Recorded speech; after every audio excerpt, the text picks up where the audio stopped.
It's time to get comfortable and let the darkness take control. My father was stationed in Germany in the 80s, in the US Army, and every 10 years or so, they would do what's called a winter reforger, which was basically a giant game of war where two sides competed against each other, and my dad happened to be there during one. Him and his buddy operated a tank, but due to some complications, they needed reinforcements, so they had to stay put and wait. They got bored, which is understandable, and walked to a small town nearby to get a bottle of apple corn, which is a type of alcohol. As they walked into the town, they saw a young boy riding a bicycle. They stopped him and asked him to the nearest place where they could get a bottle, and he gave them directions. As they were following his directions, they saw a bar with a bunch of people in it, but for some reason, the kid never mentioned it. They went in anyway. As soon as they walked in though, everyone stopped what they were doing and just started staring at my dad and his buddy. Literally, everyone, including the waitress.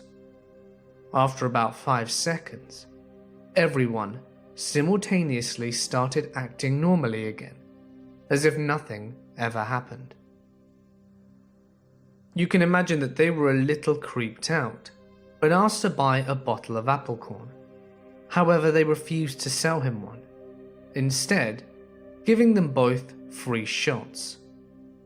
After this, the people kept insisting that they sit down to eat. They were passing around giant bowls of food, and everyone would take some from the bowl and pass it to someone else. But my dad didn't want any food. They just wanted to buy a bottle of apple corn. But they kept refusing, only offering shots and food. Finally, they got tired of it and left. As they were walking around looking for somewhere else to get the apple corn, they passed the young boy again and asked him about the bar and why they refused to sell the apple corn. The boy turns pale and stammers, You went to that place?" He immediately cycles away as fast as he possibly can. My buddy and my dad look at each other confused. Curious, they walk back to the bar to check it out again. But when they get there, the bar is completely empty. The lights are off, and they stare inside through the glass. The chairs are all upside down on the table, with cobwebs everywhere and dirt on the ground.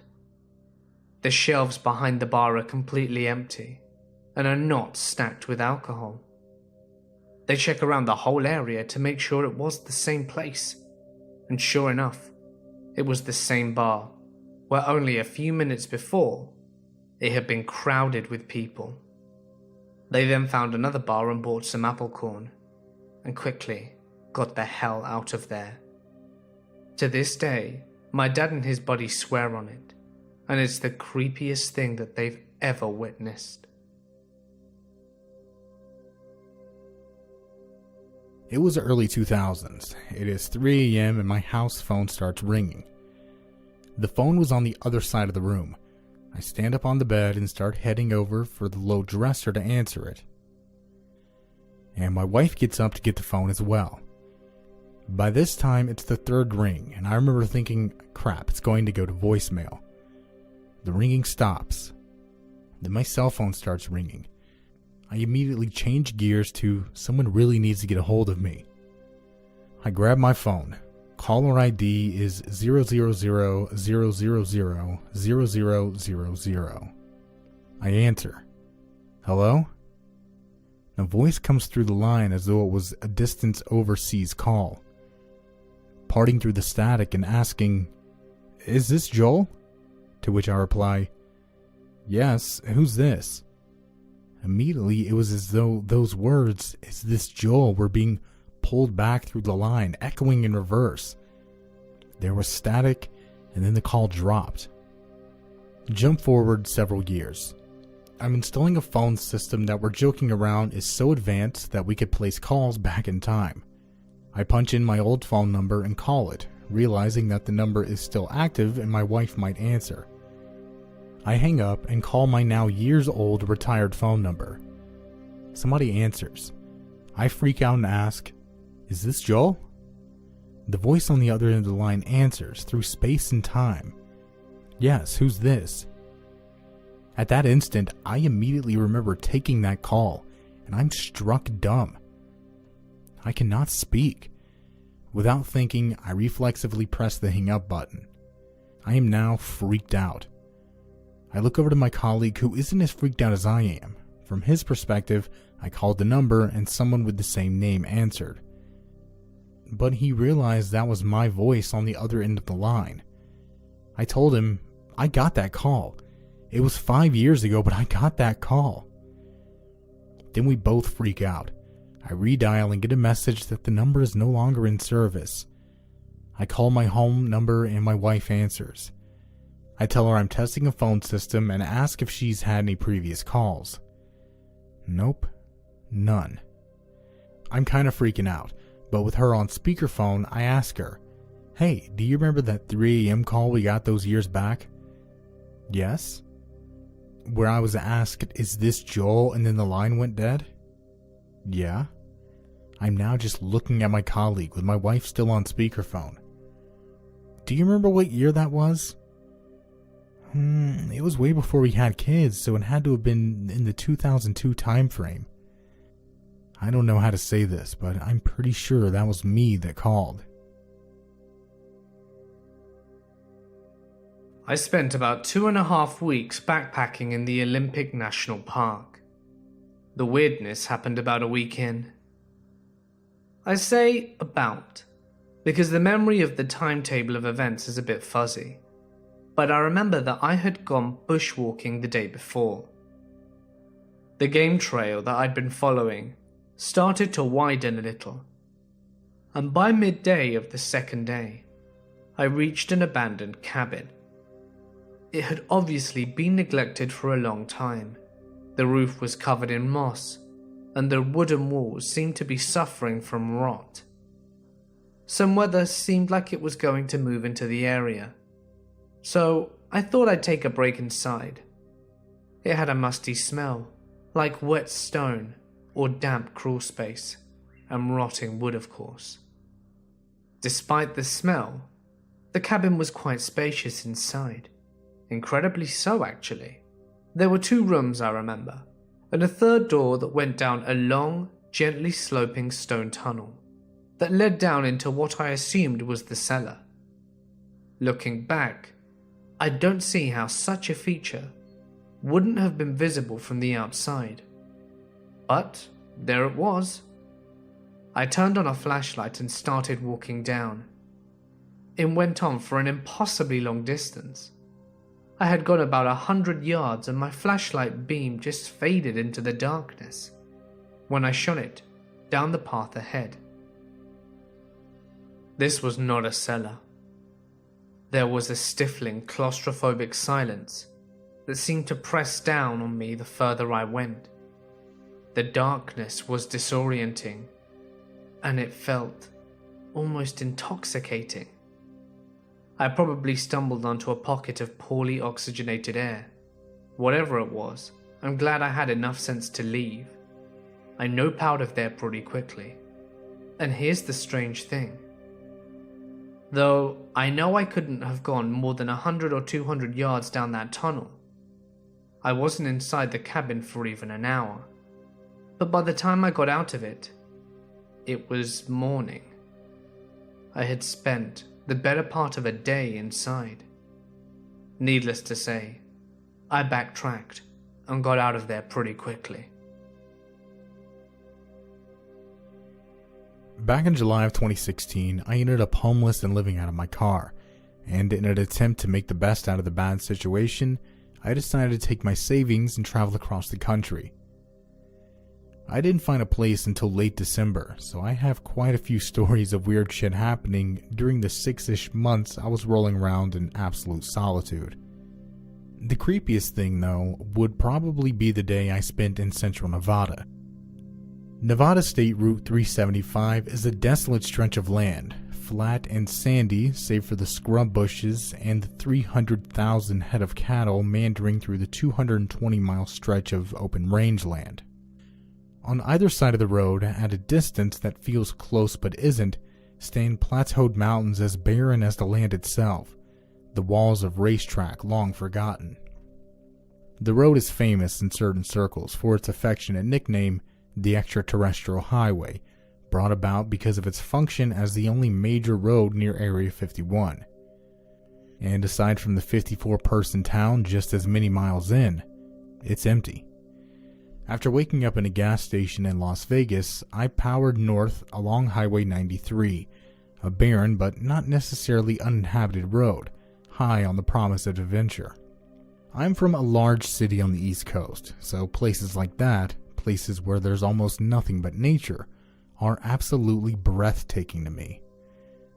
I saw a few cars, a few houses, and a few trees, so 93 seemed like a normal back road, and I expected 375 to be the same.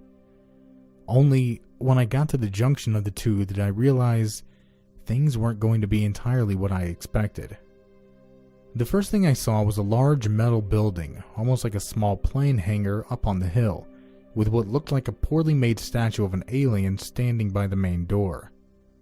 It was one of those campy tourist attractions, and there was no way I could leave without some kind of souvenir. So I pulled into the level dirt area at the base of the hill and parked. There wasn't a path to the building though, so I climbed my way up the steep pile of sand on my hands and knees, chalking it up to part of the experience, and went inside. Despite the fact that the door was open, the place was dark and empty. I wandered around for a little, looking at rows of campy t-shirts, eventually running into the restroom and back, a little disappointed and more than a little creeped out. By the time I left, empty-handed save for a small pamphlet about the area that had been marked free, it was a little before 11. I kept driving, only then realizing how desolate 375 was compared to any other road I'd been on. I saw a few live cows and the occasional carcass, but other than that, there was absolutely nothing. No trees, no people, no buildings, no grass, as far as the eye could see. It was the first time I'd ever been in anything that could truly be considered a desert. The map on the back of the brochure wasn't much of a map at all. It was a black line that was supposed to signify 375, and a red dot some ways to the east of that was apparently Area 51. After about half an hour, I came to a spot that looked like a sandy turnaround on the side of the road with a bent stop sign facing out randomly into the desert. I figured this had to be it. So, against all better judgment, I turned my silver VW sedan off the paved highway and drove. And drove and drove and drove. There were no signs, just me driving across the open desert towards something I wasn't even sure even actually existed. I realized then that I had no cell service and probably hadn't for quite some time. If I got a flat tire, ran out of gas, or got lost, I would have no way to call for help. But because I had come that far, I decided to just keep going. Some intermediate amount of time later, I came across a crumbling farmhouse, barn, wooden building, smack in the middle of nowhere, and decided at least that I was headed in the right direction. There was one sign, an ominous-looking wooden arrow painted bright neon green, the kind of color you usually associate with little green men, so I kept going. Reaching the entrance to Area 51 was just as startling as it was anticlimactic. It was in a desert far, far away from rockable walls, and then suddenly the base of the mountain was right in front of me. There was a barbed wire coil on the ground and a sign that said, Air Force property, no trespassing, no drones, no photography, or something like that right on the edge, with nothing discernible on the other side. Being the wild, rebellious kid I am, I took pictures anyway.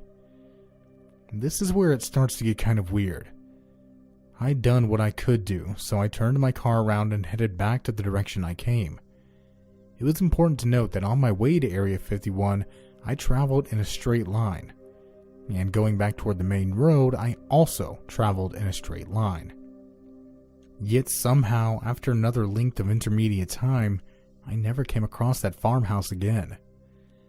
The panic started to set in because I couldn't see the road in the distance, and I couldn't see that crumbling building in any direction. So I drove faster than I probably should have across the rough desert. In an effort of keeping myself from getting a flat or losing control of the car, I turned on cruise control, but it kept cutting out for some reason, and my car would roll to a complete stop if I wasn't paying attention. I spent the better part of however long I was out there freaking the fuck out because I wasn't sure if I was going in the right direction. The sun hadn't seemed to move across the sky at all. I had no way to tell if I was going west or northwest or southwest or whatever. I never saw that building again, and when I finally made it back to 375, I was on a different portion of the road than the one I'd initially turned off of. No stop sign, no turnaround, just cracked pavement. I decided to keep going along 375 in hopes of finding that the town I knew was there and happened to glance at the clock in my car. I thought I'd been keeping track of how long I'd been in the desert, looking down every few seconds, and the lack of solar movement had me convinced I'd been on the main road for maybe an hour at most. Except it was nearly 3 o'clock. I had almost spent 4 hours searching for Area 51 and then making my way back, and had absolutely no idea that that much time had passed. The entire experience was surreal. I never actually found the town that was supposedly out there. Just a bar where I stopped to fill up my gallon jugs of water. There were 3 people inside, no cars in the parking lot, and according to the bartender, no other buildings for 110 miles. I didn't bother fact-checking or asking about Rachel, Nevada. She told me that I'd die out there in the desert if I didn't have a tank full of gas, and that even if I did, I'd probably die anyway because the roads weren't maintained and the cattle had a tendency to collapse in the middle of the highway and rot there. A hazard. I thanked her and got in my car and turned the fuck around. By the time I hit Highway 93, I was driving well over 118 miles per hour, convinced that there was something more to the overwhelming emptiness of this place, and that it would follow me back to the interstate. I still have so many questions about everything that happened that day. Why did I end up at a different part of the road than I'd started? How the hell did 4 hours pass without me noticing? Where did the people in the bar come from? Why was there a bar out there in the first place? What was that first metal building I'd came across, and why was it open but empty? It was an irrational, unfounded fear, likely born from the fact that, as a city girl, I've never been anywhere so desolate. But damn if that shit wasn't genuinely creepy as hell. A couple of weeks ago, my friend's dad told me a pretty bizarre story that scarred me for life. About 15 years ago, my friend's parents, Steve and Julie, were woken up at 1 a.m. by a very loud thud that rattled the house. Worried that one of the kids had fallen out of the bunk bed, Steve went downstairs to check on them. But all 3 kids were sound asleep and safe in their beds. Julie told Steve to check out the house in case of an intruder, so Steve checks the doors and windows before going outside to take a look. After 10 minutes of investigating the noise, Steve comes across nothing unusual and went back inside to go to bed. He found his wife absolutely worried sick, and she demanded to know where the hell he had gone and what happened. Confused and tired, Steve told her that he found nothing, and he tried to calm her down, before Julie pointed out that it was now 4 a.m. and he had been missing for 3 hours. Julie had gone outside to check on him, and he was nowhere to be found and didn't respond to her calling his name. Unable to figure out what happened, they returned to bed and slept until Steve had to get up for work in a few hours. Steve owns a painting business, and a couple of hours after working on a house, he noticed that his eyes began to feel itchy. Then, his eyes started to burn. And after a couple of hours, his eyes burnt so badly, he was holding his eyelids open, as to not blink because it felt like his lids were sandpaper against his eyes. His employees rushed him to the hospital, and Steve was treated for second-degree flash burns on his eyes. He was told his burns were the equivalent of staring at welder torches without eye protection for an extended period of time. His eyes were treated, and he was lucky to have his vision fully restored. He is one of the most stand-up guys I know, and the way he told the story gave me the creeps. Dead serious, and no explanation for what happened. His wife was there too, and she was visibly upset when he was telling me that story. When I was in high school, I had a habit of taking power naps while everyone was having lunch. I'd curl up in a quiet part of the hallway, pull my jacket over my face, and sleep for maybe 15 minutes. This one time, I was startled out of sleep by a passing crowd of my fellow students. Everyone was in a rush to make it in time before our strict teacher would start taking note of absences. I ran after the crowd, walking up the stairs to the right classroom, and sat at the only desk that was left for me. The teacher told us to open our books. The world froze, and suddenly the situation sort of reset. I was back in the hallway and blinking sleep out of my eyes because I'd been awoken by passing students. I thought it was just some funny coincidence, some kind of brain fart. I went up the stairs after the others and then sat at the same empty desk. The teachers told us to open our books and again, reset. The same 2 or so minutes. Wake up to noise, go up the stairs after others, sit at the same desk, teachers tell class to open books, and replay it again. For the first few loops, while it was still more interesting than terrifying, I had so many questions. Was I having an intense nightmare? Was I going insane? I was and am atheist with zero belief in anything paranormal, so no options other than this isn't real didn't cross my mind. Some loops later, I started doing all of those things that I'd read about online to see if it was a dream. You know, reading signs, trying to put my hand through a wall while looking away, that kind of stuff. Everything seemed as real as reality to me. My theories and contemplations got more outlandish. If there was some sort of complex temporal situation going on and the loop would continue indefinitely, would I eventually die of hunger? At the same time, I tried to mess around with the loop to see if something would happen. Deviating from the route did nothing. I tried staying in the hallway or going outside, but after the 2 or so minutes, I was always back in the hallway, regardless of my actions. I tried to engage other students and teachers, but everyone seemed preoccupied with their own task. If I managed to get someone to talk to me, they were always irritated with whatever I did that deviated from the loop. You shouldn't skip class, or the teacher's going to be mad if we're late. The same default responses, same tones over and over. I even tried injuring myself with scissors, an incredibly ill-advised move, I know, but at that stage, I was basically out of my mind with fear. Luckily, it only resulted in the loop resetting faster. I honestly don't know how many repeats of the loop I experienced, because I soon stopped counting. As I was getting more and more scared, I stopped wondering about the inexplicable hows and whys. As far as I could tell, the situation could not be explained, at least by me, and I was the only variable in the loop, so I became obsessed with the idea that perhaps a certain behavior was required or expected of me.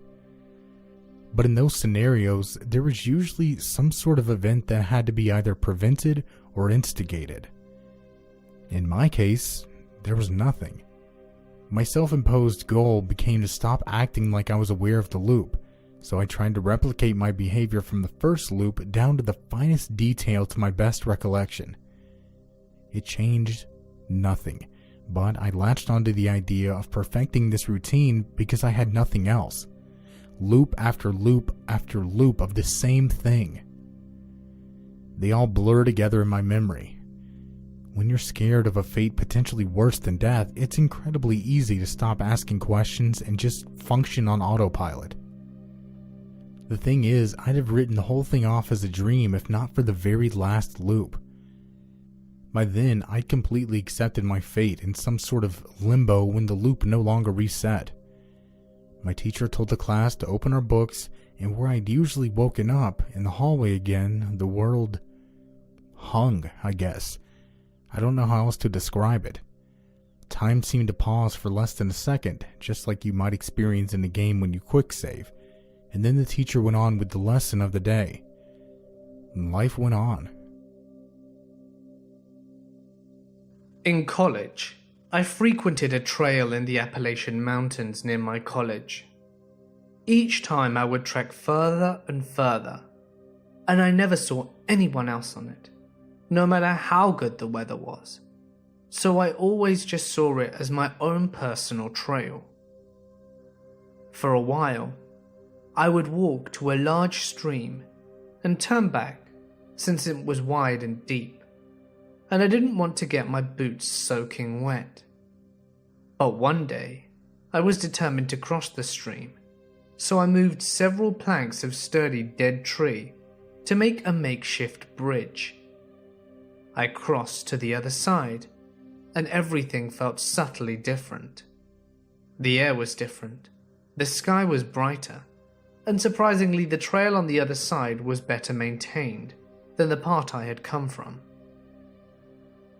As I kept walking, I was noticing a lot of old soda cans lying around, the ones that are more perfectly cylindrical, and wasn't seeing any of the modern day soda can designs.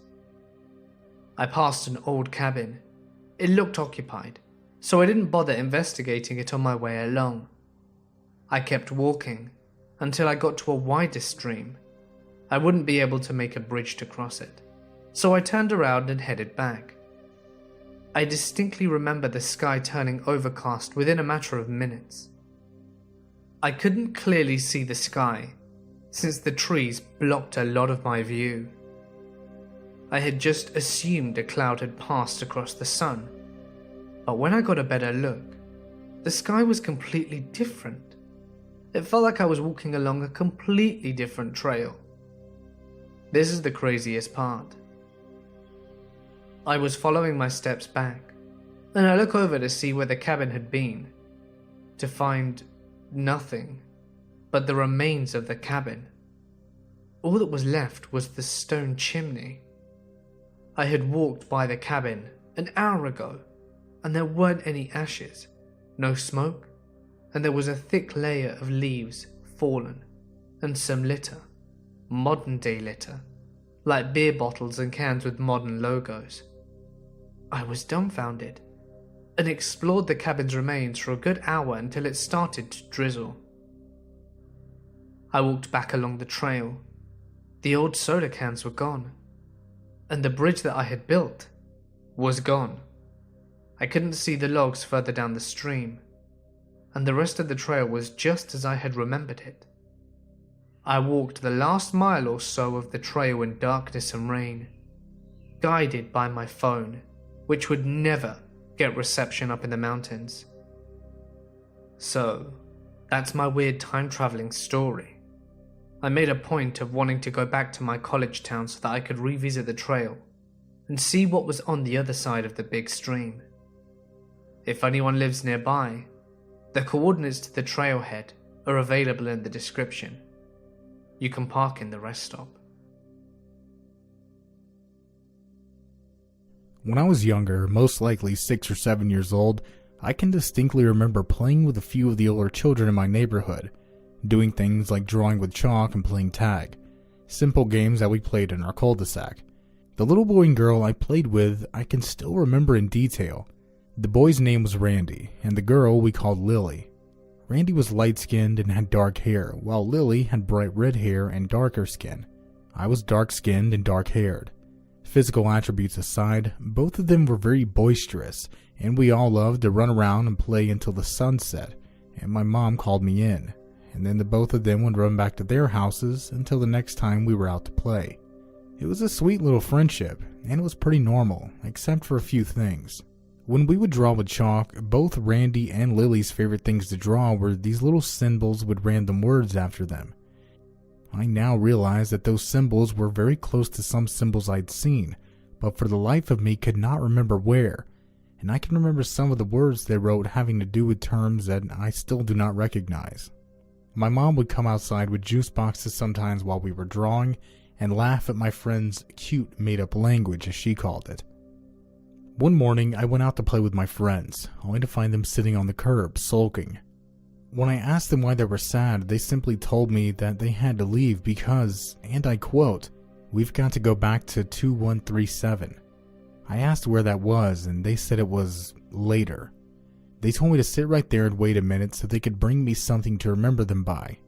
I did what they told me, and soon enough they had returned, bearing what I've chalked up to one of the strangest gifts I have been given to date. They were a little rainbow hairbrush that sparkled, a small unmarked tube of what I was informed was lotion, and a small box that looked like it was carved out of a gem. They handed me my gifts, which I promptly tried out, brushing my hair and using some of the lotion on my wrist so they knew I wasn't going to just throw them aside, and hugged me before running back to their respective homes. My memory cuts out at this point, but the next thing I remember is waking up, sleepily rubbing my pale-skinned hand across my face to brush away my bright red hair, and going to ask my mom if Randy and Lily had left. My mother had no idea who I was talking about. Our neighbors had no children. She did not remember me being born with dark skin and dark hair. No one did. That was the day that Randy and Lily disappeared from the face of the earth, leaving me with an unfamiliar new appearance, a tube of hand lotion, and a tiny comb, and a glittery little box that sits on my mantle this day, which I still have no idea how to open. When I was 18, my best friend called me very late one night at 1:43 a.m. He left me a voicemail to call him back.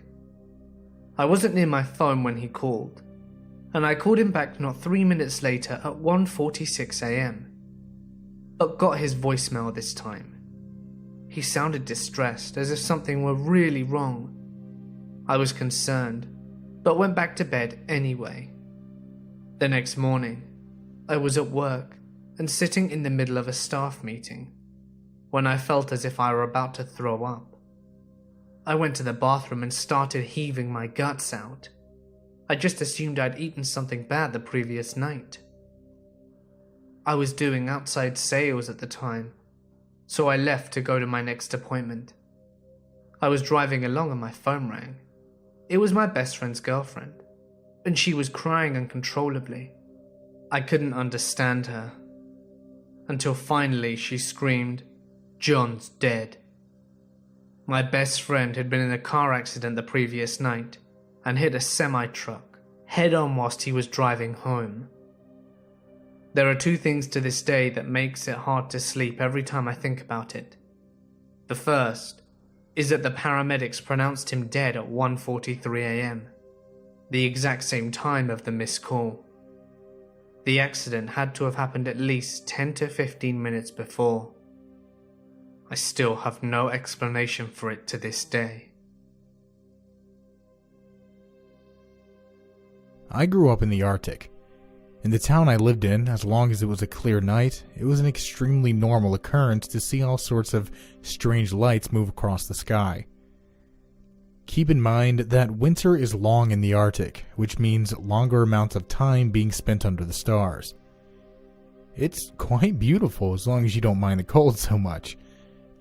Sometimes I would drive a snowmobile a few kilometers out of town, shut it down, and just lay in the snow, looking up at the majesty of it all.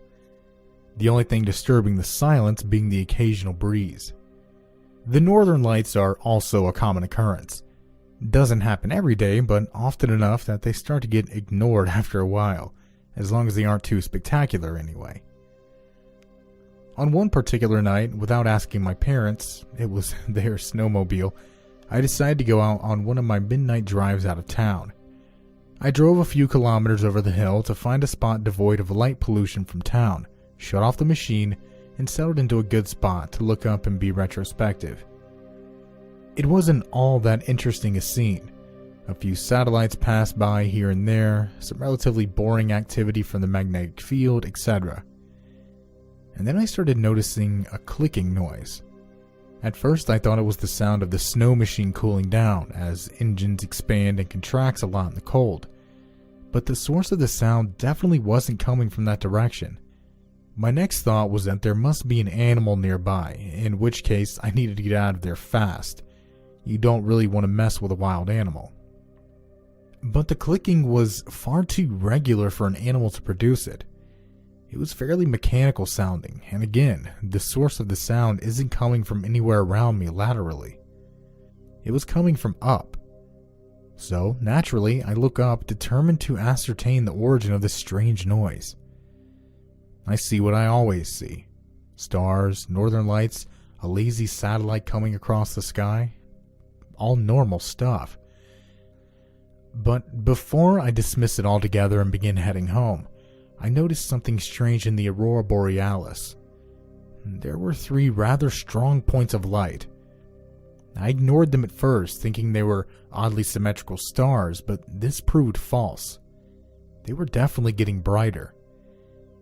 I kept staring in morbid fascination as they grew stronger and stronger, yet still only remaining single points in the sky. All the while, the clicking noise is getting louder and louder, more pronounced, almost like starting with tapping a pin on a desk to clacking billiard balls together inside my head. And then it stops. The lights are gone, the clicking is not heard, and aside from being a little stiff, cold, and rather petrified, I'm fine. So I jump back on the snowmobile, thinking maybe I'm going crazy. The machine takes a little longer than usual to start up, and I'm beginning to worry, but soon it's running and I'm heading back to town. As I'm driving back, several plausible scenarios as to what occurred are running through my head. I'm thinking it could have been a helicopter from the mine, or some strange northern lights behavior, etc. Probably not that big of a deal. I pull up to my house. Lights are all dark. Strange, as it wasn't that late when I left. I open the outer doors as quietly as possible, remove the winter gear, and enter the inner door. The house is quiet. Really quiet. My parents are teachers and are usually up late marking or watching TV. All I'm thinking is I have to get to bed without anyone noticing. Proves to be easy as I'm soon under my covers. I set an alarm for the next day, and all of a sudden everything makes sense. The engine was hard to start, I was stiff, rather chilly, nobody up when I was gone what felt like a relatively short period of time.